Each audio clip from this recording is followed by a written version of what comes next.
So my name is Greg Seager. I am the CEO and founder of an organization called the Christian Health Service Corps. Now,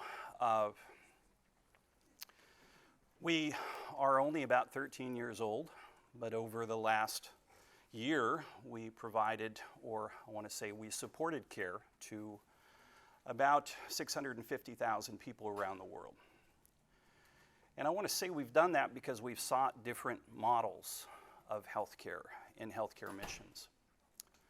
I wrote a book some years back. Some of you may have heard of it. It's called When Healthcare Hurts, an Evidence-Based Guide for Best Practices in Global Health Initiatives. I'm going to make it available to you guys free of charge for coming to this. There'll be a PowerPoint slide at the end where you're able to get a copy of it. We also have some available at my booth if you want a hard copy that you can leave with today. I think I've got, I don't know, maybe 100 or so down there that we can distribute throughout the conference. So the title of this is Understanding the One Purpose of Medical Missions. But I want to talk a little bit about the need in order we get there to fully understand where we're going this morning. You see, we're committed to one, I think, primary ideal, and it is this, that no one should die, no child, no mother, no father should die because they lack access to health care. But yet, millions do each year. Millions of people die each year simply because they are poor and born in a place where health care is just not available to them. So we have this tremendous need that we want to respond to. And you know, from the very beginning in healthcare was started by Christians. Healthcare was invented by the church. The very first hospital was established in 369 AD as a commission from the Council of Nicaea in 325. I don't know how many of you knew that or not. But it is integral to our identity in our faith. Some people look at my book and say, oh, well, we can't do this well, so we shouldn't go. That's not the message of the book at all.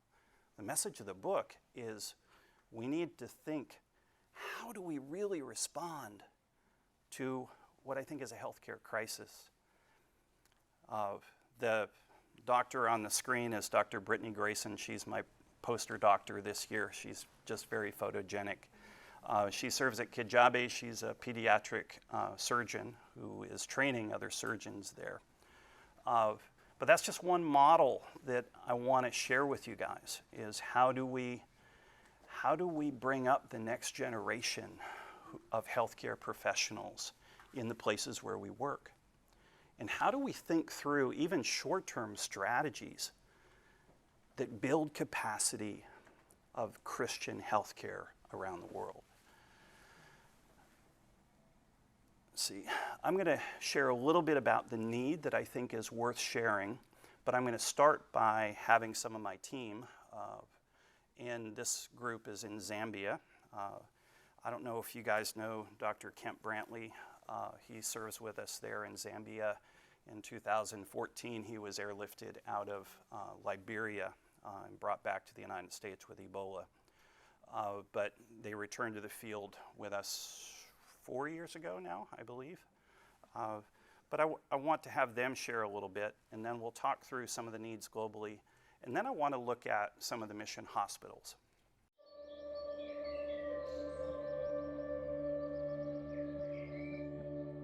Recently, I got called in to see a child for a snake bite.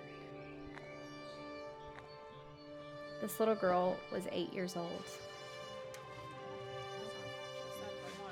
She'd been bitten by a puff adder, and she had been bitten the day prior.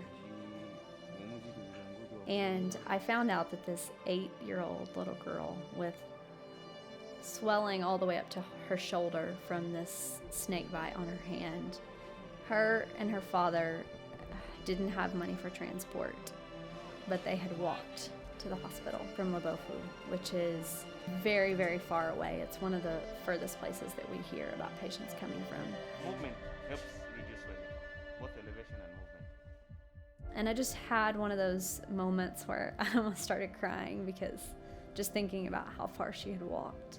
I think she's humble looking at her. And just the strength and resilience of the people here, and the fact that there wasn't a closer hospital for her to go to.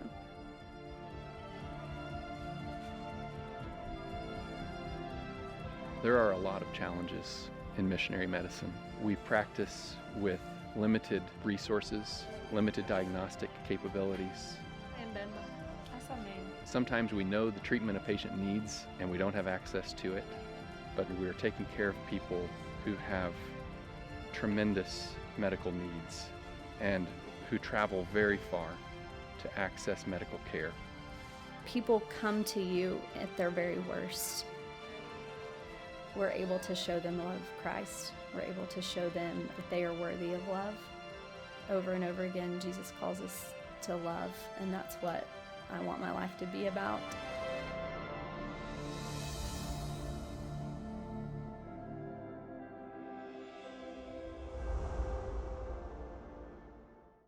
So I want to say there is a real crisis of healthcare access in the world.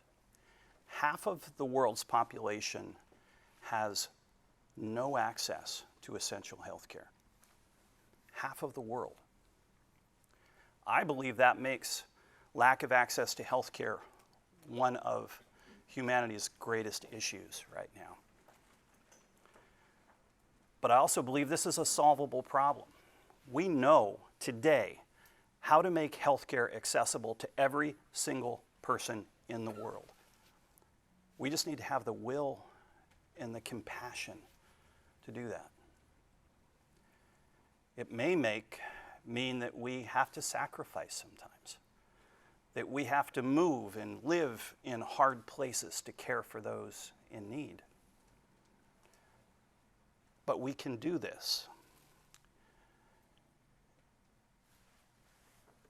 The challenge I think we see in the church is that we go and sometimes want to do medical missions in a way that we set up in churches and schools, right? And we do primary care and we do the very best we can. And do you know that over the course of short-term missions, so like from the early 1970s, say, in the early 70s, we saw about 500 to 1,000 short-term missionaries going out around the world, kind of on the onset of air travel. Now,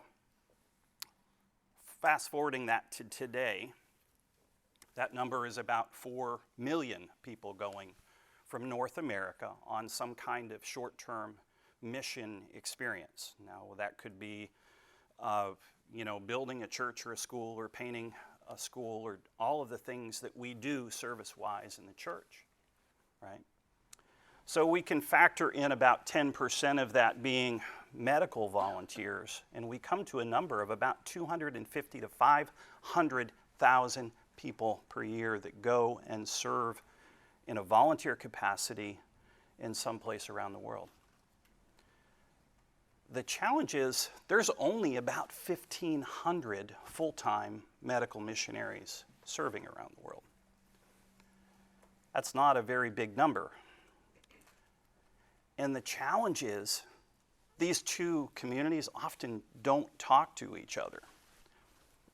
I was leaving a hospital on the coast of Honduras many years ago, and I got about 3 miles. Now, this was a hospital where we had 12 board-certified U.S. practitioners, right? And we got maybe 3 miles from the hospital, and there was a big medical team setting up to do a medical outreach.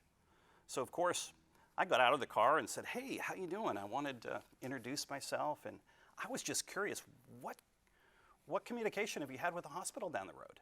And their answer was really great. It was, "What hospital?" And you see, that's the challenge with sometimes the way we do medical missions. My getting to the title of this talk, the one purpose of medical missions, short-term medical missions. And my missions pastor, when I first started doing missions, I was full of passion and zeal, and we got to the place where we were leading 8 medical mission teams a year into Central America. And he said to me, well, you know, short-term missions have one purpose and one purpose only, and that is to serve and support long-term missionaries and their programs. And I said, wow, I don't agree with that. But you know, the more I studied missions from the receiver's side, the more I recognized that was a profound truth. That is, I think, God's intention for short-term missions. Now, you know, there are hundreds, if not thousands, of Christian mission hospitals fighting for survival. They're totally disconnected now. You know, their founders were missionaries 50 years ago. They aged out. They died. There was never a good thought process in how to transition those hospitals well. And now they're left trying to provide functional health care to a payer base that makes $2 a day. How do you do that? How do you do that with outside resources? We can't do it here in this country without outside resources. How do we expect mission hospitals to do that? We can't. We can't. One story to illustrate what I'm talking about. So there is harm, I think, that can come from not doing short-term missions well. That doesn't mean we don't go. It doesn't mean we don't try. But we do need to think about better models. Maria's story is one that I like to share. It's in the beginning of my book, and it's a young 20-something, late 20s girl who brings her 5 children into a clinic that was run by a group, volunteer group from North America and Central America. And she's seen by one of the doctors, and all 5 kids are seen, and 3 of them are sick, so they all get prescriptions for medication. All of the kids get prescriptions for parasite medication and vitamins. And so she gets this handful of prescriptions with her 5 children, and she takes one of which is an infant. She takes it over to the pharmacy counter, right, in front of a crowd of people, and she gives them, and then she goes told to sit and wait, and then they call her back to the pharmacy counter in front of a crowd of people, and through a translator begin to explain all of the instructions about how to dose her children and give the medications. Does anybody see a patient safety challenge with that? So then she gets these medicines, and of course they're all in Ziploc baggies with labeling that she can't read. And she takes them home to her 1-room dirt floor home where there's no place to store them safely away from her children, right? And what happens? That wasn't the cause of this incident, but what was she didn't understand. She was dosing her infant child with the older child's dose of Tylenol for 2 weeks, and the child died of fulminant liver failure. There is harm that can come from, we sometimes think that anything is better than nothing, right? Well, when the anything has the potential to harm, we really need to think about that. But you know what? There's one thing that I can share with you guys, and it's this, that 95% of the problems that happen in short-term medical missions could be eliminated by doing one thing: serving and supporting long-term medical mission programs, hospitals, health programs, clinics. That's all we really need to do.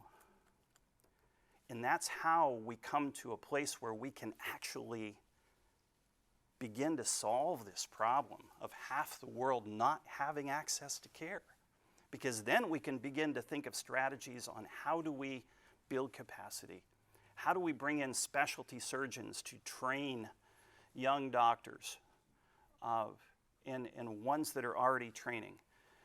You know, I see Steve over here. He's the, you know, I don't know, what do they call you nowadays, Steve? The executive director for St. Luke's Foundation, but they're over Soto Christian Hospital in Ethiopia, right? They're training young doctors. They actually have an orthopedic residency there. Those are the things that we need to be able to plug into. The challenge is that a lot of the short-term community, we have a lot of zeal, but we don't know how to plug into those things. And that's the point of this talk today. How do you plug into the big picture of what God is already doing? God doesn't want us to make up projects for him. He's got enough projects. We need to figure out what he's already doing and step into that, right? Let's talk a little bit about the need, because I think the need is worth considering. See if I can move us forward here, and there we go. So healthcare inequality. Do you know that almost 14,000 children every day die under the age of 5, primarily because they lack access to essential healthcare? That's one child every 7 seconds. You know, the 800 women die every day, primarily from complications of pregnancy and childbirth, and primarily because they don't have access to functional health care. And child health is actually a little bit more solvable because it's oftentimes responsive to low-cost community health interventions. When it comes to doing maternal health, you need to have a functional facility. You need to have transfusion services. You need to have, you know, surgical capacity.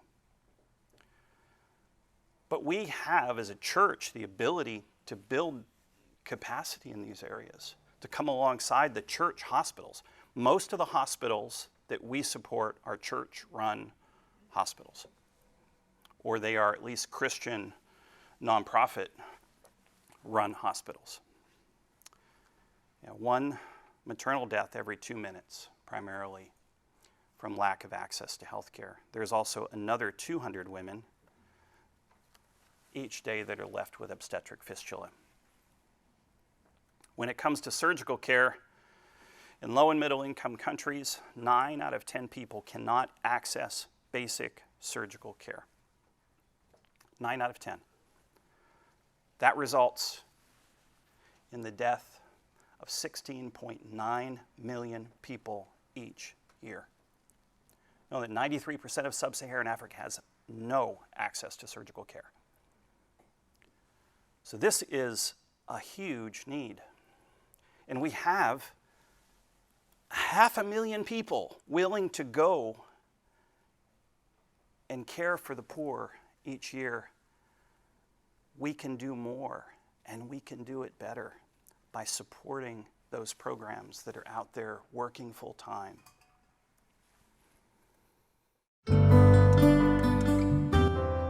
At Christian Health Service Corps, we believe healthcare is still a ministry of the church that needs our support. Christians responding to command of Christ invented ways of caring for the sick. Christians invented healthcare. Thousands of Christian mission hospitals were established in the last century in Africa, Asia, Latin America, and other regions of the world. Christian hospitals and health programs provide approximately 50% of the healthcare in sub-Saharan Africa. This is probably closer to 70% of the truly functional healthcare services with trained surgeons and advanced diagnostics. These hospitals shine the light of the gospel in some very dark places. They are a tangible demonstration of Christ's love, mercy, and compassion, but sadly, they are now closing in great numbers. We have lost more than 200 Christian mission hospitals over the past 15 years because they no longer had outside support. Christian Health Service Corps is standing in the gap to keep many Christian hospitals open and Christ-centered healthcare that comes from them available to those in need. We support 30 Christian hospitals mostly operated by local churches across 22 poor countries. We provide Christ-centered healthcare, teach and mentor local physicians and nurses, train family physicians and surgeons, and help fund hospital infrastructure, equipment, and supplies.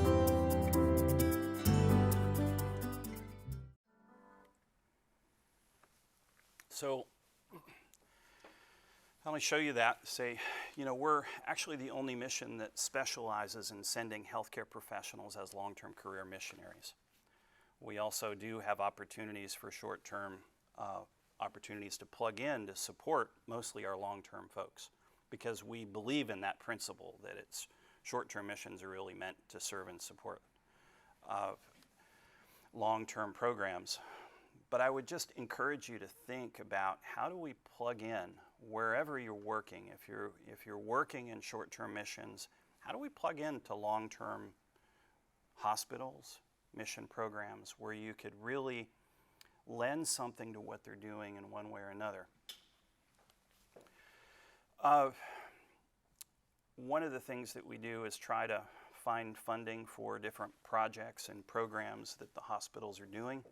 I know there's a few of them. In the last year, we've put money into building new nursing housing, new doctor housing, new water system for the hospital, those sorts of things, because that's really important. If you guys are going to work in places, we want to know that you have what you need to be effective. For general needs speaking, I would say our biggest need is actually biomedical engineers and teachers. We need teachers. You say, what do you need teachers for? Every one of these hospitals, in order to keep these families there, teachers are so valuable and so important to be able to teach the MKs of all of the missionary physicians and teams at those hospitals. Anesthesia providers are another huge need in most mission hospitals globally.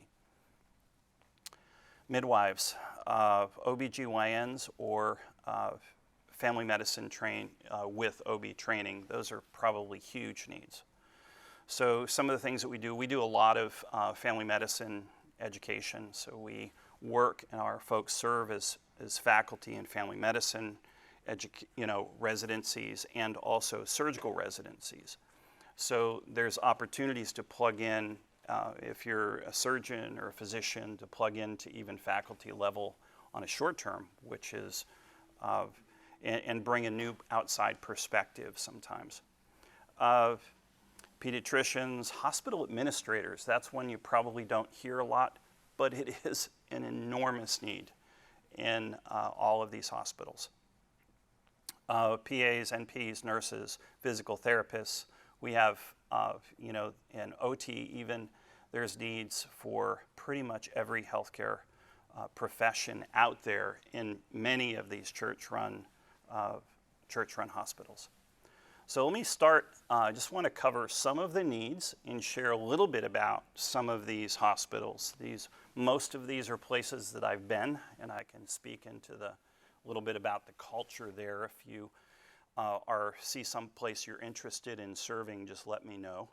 And it's not just, I'm not doing this to say, come serve through Christian Health Service Corps. That's not the objective. The objective is so that you know that these places are out there, and I'm always happy to make the connections at the facility as well. So let's talk a little bit about Latin America. I have to put a plug in for our hospital in Honduras, which is probably I have to put that as the first up. So we just purchased 87 acres in central Honduras on the main highway between Tegucigalpa and San Pedro Sula to build our kind of first flagship hospital. Honduras is where I started in my wife and I started in medical missions, and we have a real passion to serve there. But what happens is there's not a lot of real functional Christian mission hospitals there. There's a lot of clinics that have short-term teams that come in. There's very rarely 24-hour care. And we just feel like this is a real need that needs to happen. So This hospital has not come into fruition yet, but we are now have the land and are in the process of getting this project launched. We're looking for other mission organizations to come along inside this and support it. You'll see in the orange that is that's really going to be the phase 1, and that would include maternity, some of the inpatient wards, and this is a two-story facility. So the other wards will open as time goes on. Our hope is that we'll have at least phase 1 open within 24 to 36 months, but we'll see how what the Lord does with that. The team there that's leading that is they have a separate booth next to ours if you're interested in talking to them about how. And they're going to be looking for people to continue to come down, volunteer there, and we also have a good network of clinics down there I'll tell you about in a minute. The next one is Hospital Tarahumara. This is a small hospital that serves the Tarahumara population in northern Mexico. It's run by an organization called Mexico Medical Mission. We have a good team there. They actually have a booth here to take a look at if you want to learn more about that hospital. It is a really unique place. It's very scenic, but the people are just very poor. And the thing that's striking about this place is it's 300 miles from the U.S. border, but 1 out of 2 kids born into the Tarahumara tribe will not live to see their 5th birthday. It has got one of the highest infant and child mortality rates in the world, and it's 300 miles from the U.S. border. We need family medicine. Anybody who speaks Spanish, they're always looking for people who to come and repeat and to come and visit. Again, not through us. I don't care who you go through. They need the help. They need the support. And having ties to outside resources is so important. And people who are willing to come and relieve the docs that are there, relieve the nurse practitioners, and we have a clinical nurse specialist there. We had a general surgeon and pediatrician who have since come off the field. I don't know if you were here last year. They spoke in one of the plenaries. But Walter Madolinsky and one of the nurse midwives is here manning the booth, and they're actually with our organization. Lots of need there. People ask me, oh, is it safe? Well, is it safe to go anywhere in the world, really? That's the question. I think northern Mexico has its issues, but this hospital is well protected and the staff are well protected because they're the only healthcare provider in the region. Dr. Mike Berkeley is the founder. He is an orthopedic surgeon, so they do have a pretty active OR there. But again, any of these that you want to know more about, come and talk to me. I've been to these places and I'm happy to share more. This is Hospital Diospi Sollana in Peru. It is a fully functioning first world community hospital dropped in the Andes. It has CAT scanners, fully functional radiology department. It is fantastic. They do really good work. It's founded by Dr. Klaus and Martina John. They are from Germany.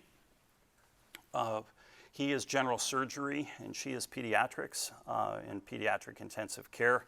They served at the Shell Hospital in Ecuador, if anybody knows that. They do amazing work up there serving the Quechuan population, and the Quechuan population from the entire country knows about Diospi. They travel from all over the country to come to this hospital because they are treated really well. Their biggest need right now is for an OBGYN.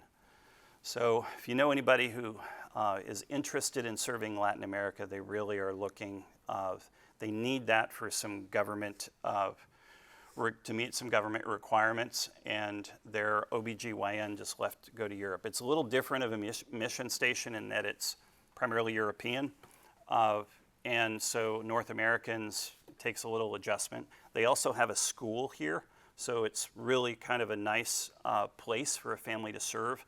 They are, if you're interested in long-term missions, they don't live behind a compound wall. Karawasi is a nice little community. Kids ride their bikes, mission kids ride their bikes up and down the street. It's really a very safe place. And it's about 2 hours from Cusco if you know Peru. So next, Dyer Rural Hospital. Now this is outside of La Ceiba, Honduras, up in, you follow the Jungle River up, hence its nickname is the Jungle Hospital. These places are probably more clinic that want to be a hospital, but they don't have enough full-time staff to really be a fully functioning hospital. This place in 2010, I took a group of nursing students there and said, okay guys, here's what I want you to do. And I'm bringing this up because it's an interesting model. And it worked really well. I said, you don't pay for your mission trip. That's not what you're going to do. And I do want you to raise money, but I don't want you to raise money for your mission trip. I want you to share with your friends and family about this hospital. And I want you to raise money for that hospital. And you know, 8 or 9 nursing students raised enough money to build an operating room on this hospital. And they had a great experience because they got to go down. They do community health really well. So if you're looking for a place to take a team, this is a really good place because Martin and Wendy Williams are the founders there, and Martin actually went to medical school in Honduras. He's a son of the system. He is over public health in that area, so he knows all of the public health clinics. He has charts on all those people. And they're managing chronic illness in a way that is appropriate in all of these rural villages around this hospital. So it's a great place to go, and they have a lot of needs. Let me look at my time. I think we're okay. I'm going to speed up a little bit so I can get to Africa. So Clinic Esperanza, they are on the Roatan Island off of Honduras. They are always in need of folks, Spanish speakers. They have, it's a really nice spot.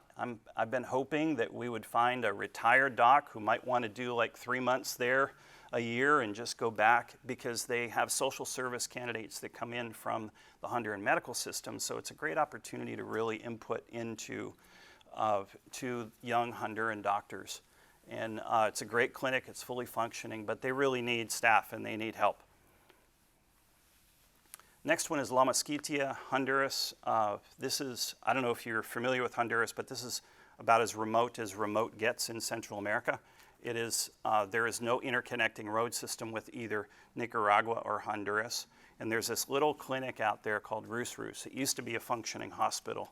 What they're missing is a medical staff to really run it as a hospital now. Now it's a clinic, and they'll receive teams, and it's run by Missionary Aviation Group, so they'll fly your team out there to work, and they definitely need help, and they're always looking for groups that would be willing to come and serve out there, because it really is the only access to healthcare in that region. Let's look at Africa real quick. So this is Kalukembe Hospital in rural Angola. It's, I don't know, what about 4 or 5 hours, Nick, north of Lubango from the city. It is a 100-year-old Swiss mission station. All of the missionaries left at the beginning of the Civil War, and it was run by nurses for 20 years. They kept this place alive with no doctors. We have a 2-doctor family, husband and wife team. She's OBGYN and he's ER. They're the only 2 docs there right now. I think they might have 1 doc from the local medical system. They do a lot to support the very experienced nurses as practitioners, so they couldn't run a hospital this size by themselves. Our biggest need is we really, really, really, really need a doc who speaks Spanish or Portuguese to go there for a few months this spring, because malaria season is brutal there.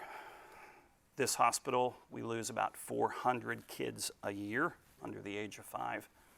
It is really tough territory, but it's just such a need. They get overwhelmed. I mean, if in malaria season, they'll have kids lining the hallways of everywhere you turn. There's kids on mattresses in the hallways or on bed sheets in the hallways. It's tough, but they really could use some help.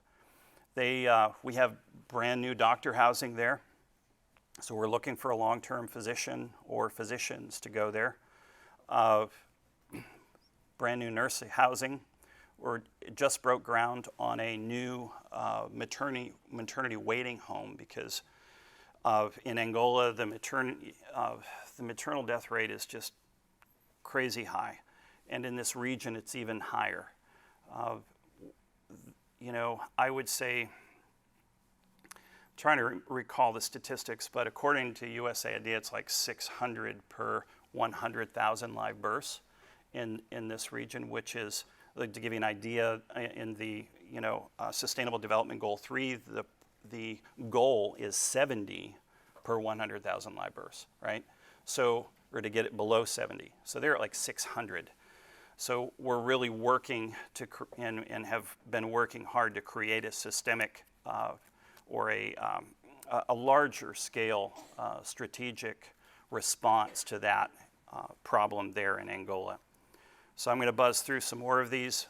Bongolo Hospital in Gabon. This is French speaking. They have definite needs for family medicine. I know also they could use a teacher. That's probably a common theme. If you see a mission station that's remote in Africa, they need a teacher. It's just, they do. They would like an ophthalmologist, either part-time or full-time. And it is also a pretty amazing place. We support a lot of hospitals, but this one is probably closer under our umbrella. It was founded by Dr. Bert and Debbie Oubre. They are CHSC missionaries. This is the third mission hospital that Bert has founded. He did one in Cameroon. Then he went to South Sudan and founded one there, and this is the third one. He's now 84 years old. We are looking for a surgeon to replace him, and that is a definitive need. We've been paying somebody to go up from another country. We really are, ideally it would be great to find a Chadian, but we really need another missionary, a couple more missionaries long-term at this facility. Vanga Evangelical Medical Center in the Congo, in the Democratic Republic of Congo. This is in older, I forget how many beds. This is a big hospital. This is like a 400-bed facility. And again, they're always looking for probably multiple medical specialties. They are doing a lot of surgical training at this facility and family medicine training at this facility. I'm going to speed through some of these because we're coming close to our time. In Democratic Republic of Congo also is Nyankunde Hospital. So we have a general surgeon and pediatrician here. They're really the only missionaries there right now. I think we're going to get another family from Surge soon, but this really is a place of great need. It's had a lot of violence in that region of Congo, so but it is definitely a place of need for surgery, specialty surgeons, and alike. Kijabe Hospital in Kenya. Now, they actually have needs, short-term needs for nephrology, internal medicine, any internal medicine subspecialty, primarily because they've launched an internal medicine residency program there now. So they're saying, come, if you are an internal medicine subspecialist of any kind, please come. We would like, we're looking for part-time faculty. And the nice thing about that is if you go and you spend a month and you build relationships, then we can you can always continue those relationships by Zoom, and they can present cases by Zoom, and it works out really well in many instances. Yeah,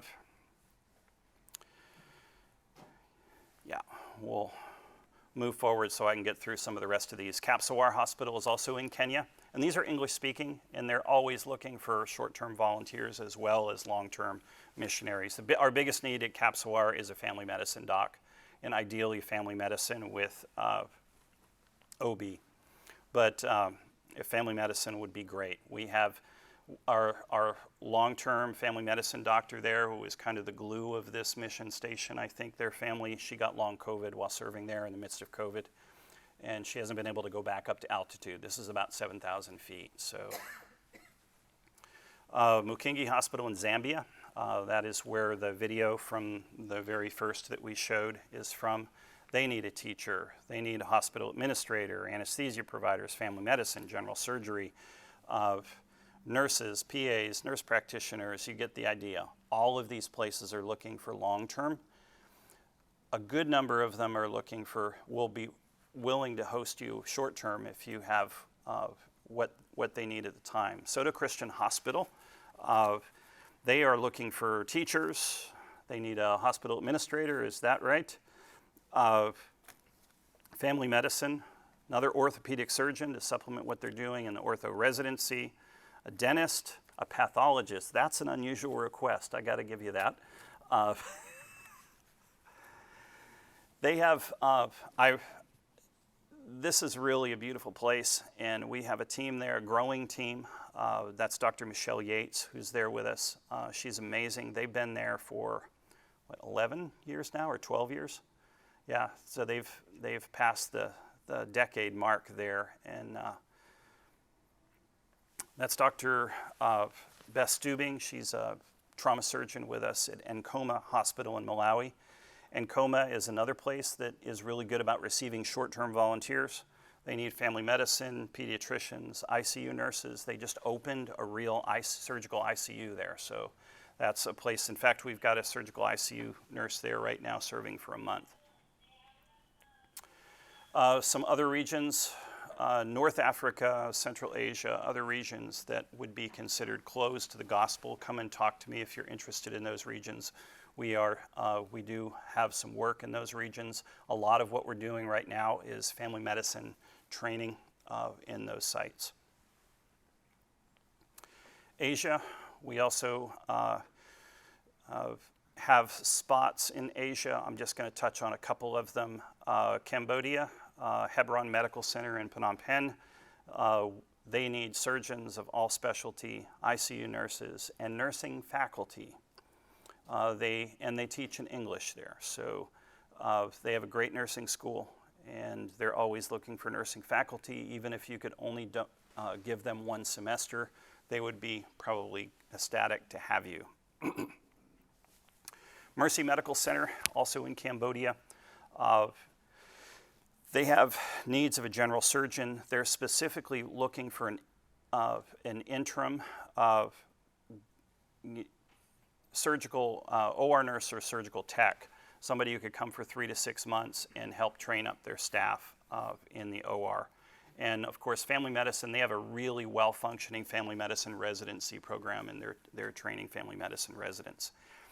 This is just a small number of places that there are to go to plug into, both either with a team or as an individual. I would encourage you to talk to us, but also Samaritan's Purse does a really good job of landing individual docs at their World Medical Mission program at a number of these hospitals that I've just listed. We have quite a few that they're not in, and we have quite a few that we work in together, and anything you can do to connect. So there is a QR code on the screen. If you take a picture of that and fill out the form, you can get a free copy of my book. That will come to you by mail. If you are one of the first 100 to come by the booth and ask for one, you can sign up for it there and get a hard copy. Again, the book was never meant to, I think you'll find it useful as a tool to really engage in short-term missions in a way that supports long-term medical work. So that's all I've got. You guys have questions? Yes? Yeah, I can. So I noticed that you had maybe one or two places that had opportunities for therapists, like physical and occupational. If there's a country or another place that maybe therapist wants to go but there are no opportunities, is there a way for them to fill a need, whether that be hospital administration, intake? Yeah. So if I understand your question, is it specifically for PT and OT? Well, I'm a physical therapist. So Okay. if I wanted to go somewhere else, but maybe you didn't have a physical therapy need, but you might have an administrative Yes. role that I'll give you an example of that. Our physical therapist we launched for the Ukraine in 2014. She went there to train church volunteers how to do spinal cord injury rehab. She ended up developing the very first physical therapy training program in the Ukraine and is still there right now, taking care of mostly doing rehab for wounded victims of the war. So God makes opportunities like that for sure. Any other questions? Yes. You know, a